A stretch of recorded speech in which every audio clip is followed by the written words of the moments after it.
देखी एक औरत के पति गाना करा के परदेश में चल गई बड़े। औरतिया घर में अकेले बिया।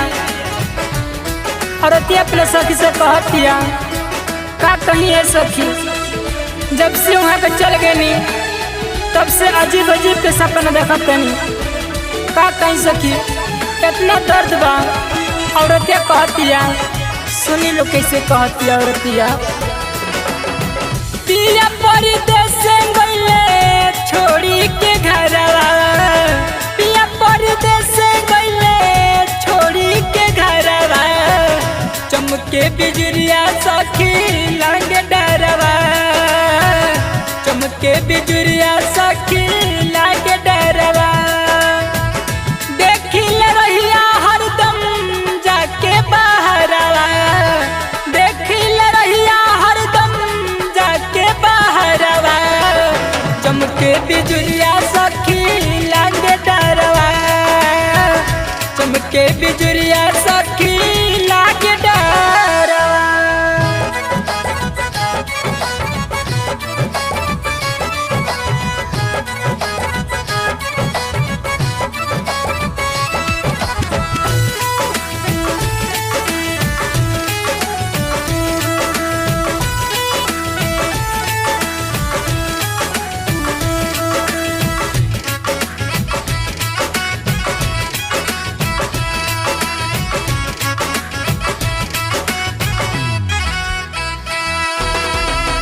आवे ननिदिया जागी हम सारी रात हो, आवे ननिदिया जागी हम सारी रात हो, पियावा बुझे ना मन के बात हो, पियावा बुझे ना मन के बात हो।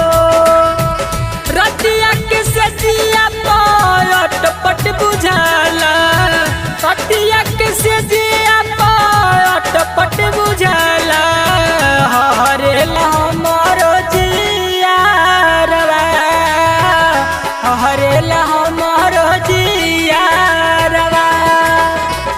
देखिल रहिया हरदम जाके बहरवा, देखिल रहिया हरदम जाके बहरवा, चमके बिजुरिया सखी लागे डरवा, चमके बिजुरिया सखी लागे डरवा।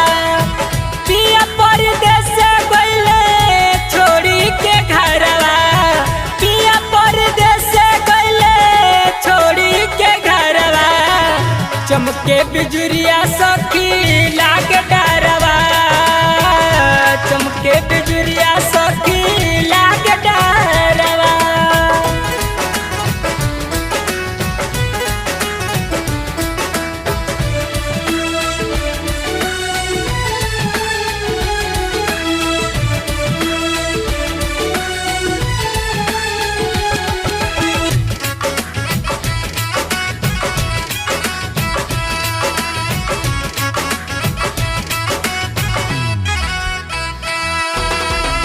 पिया बिन फीका लागे सोर हो सिंगार हो, पिया बिन फीका लागे सोर हो सिंगार हो, बिरहिन के भेष भइल हमार हो, बिरहिन के भेष भइल हमार हो।